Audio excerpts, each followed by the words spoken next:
So 5 years, you basically have a card that you can just charge anything you want, man. You're out there, you're buying things. You're going to I'm assuming you're going to amazing restaurants too. Oh yeah, yeah. Don Shula's, Ruth Chris, all the Blue. I don't know if you know about Blue, the seafood Of place in course, Miami. It's of like course. $500 a plate. Prime 112. Yeah, yeah, yeah. But you wouldn't go to the Um, clubs. You didn't go out to nightclubs. You only went to strip clubs. I went to strip clubs, man. I really wasn't a club guy. I didn't. Large crowds of people kind of make me nervous. So even when I went to the strip clubs, I would get VIP. So I would have my own booth, away from everybody else. You know. You like to have room, bro. You don't want to be. It's nice to have a table, bro, when you go out. Yeah, no, I can't be, with all the rest of the peasants, down on the floor, shoulder to shoulder. What's the That's out love of the life question. like, man? What's the love life like at that point? At that point, Just I'm taking, dating strippers, man. I'm dating strippers and no good girls, just keeping it fat, simple. the ones with the big titties and that, they want to just take all your money. Those are the girls that I was chasing around back then. Yeah. So you take money from over there, you give it to them. Everybody's happy, right? Yeah. Oh yeah, yeah, yeah, yeah, yeah. I was buying girls cars and all kinds of crazy shit, dude. I was dating this one stripper. I met her at Scarlett's, and my name's JJ. Like I go by JJ, and her stage name was JJ. So it was like, hey, we've got this in common. Let's fuck or whatever. So I started dating her, fucking her. I remember I bought her a Cadillac. She ended up giving the Cadillac to her mother, and I bought her a Lexus after she gave the Cadillac to her mother. But Man, you I bought love it. that broad, But you man. bought it. I was in love with her, dude. But it was just like she's a stripper, dude, and she's a fucking whore, and I'm a maniac. It's like so. It's just not really gonna work out. But you bought the car with the card. No, I bought a car with cash Okay. at this time. When I started making cards, a minimum order with me was $1,000.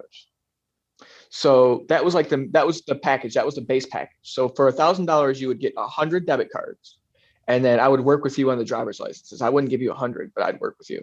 Um, and at the very pinnacle of my career, I was doing 100 orders a month. So you do the math. Yeah, and you would just get this information on the dark web in minutes, and it still goes on to this day, bro. It's out there.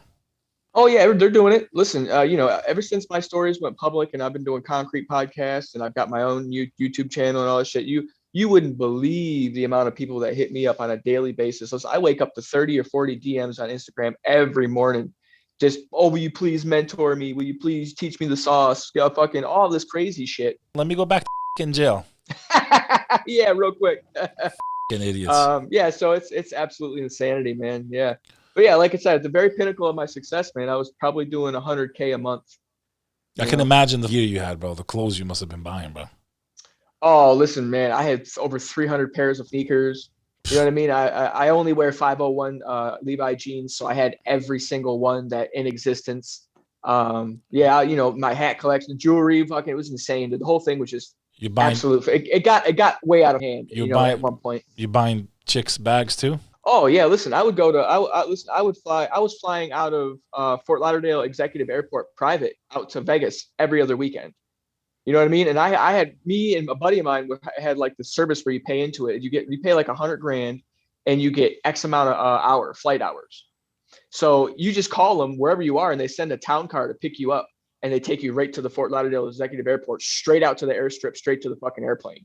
You get on the airplane, you fly into McLaren or whatever it is, and executive out in Las Vegas or wherever I was going. If I was going to LA or Las Vegas or whatever. And I remember I used to fucking leave Scarlett's. I'd call up a town car trying to show off with a couple of whores. I'd have them fucking pick us up and take us to the fucking airport. And I'd fly these fucking whores out to Vegas and fucking party in Vegas for 2 days. Like it was absolutely fucking insanity at one point. I mean, like extreme shit like that didn't happen every day. I don't want to, you know what I mean? Like I'm fucking DJ Khaled or something like that. But it's like, I did shit like that. Not every day, but like shit like that was like a regular, occurrence. It was pretty wild. Maybe every couple of months you do something crazy. Yeah, yeah, exactly. Like I'd have a really good month. You know what I mean? I would just have like this excess of cash sitting around. And I was like, the jet's already paid for. You know what I mean? So it's not like it's coming out of my pocket. And I got all this money coming in. So it's just like, fuck it, let's go. Let's fucking hop on a fucking plane and let's take off and party for the weekend and gamble. And then, come back home and ship out another fucking 500-600 cards the next fucking week and just keep fucking doing it. Next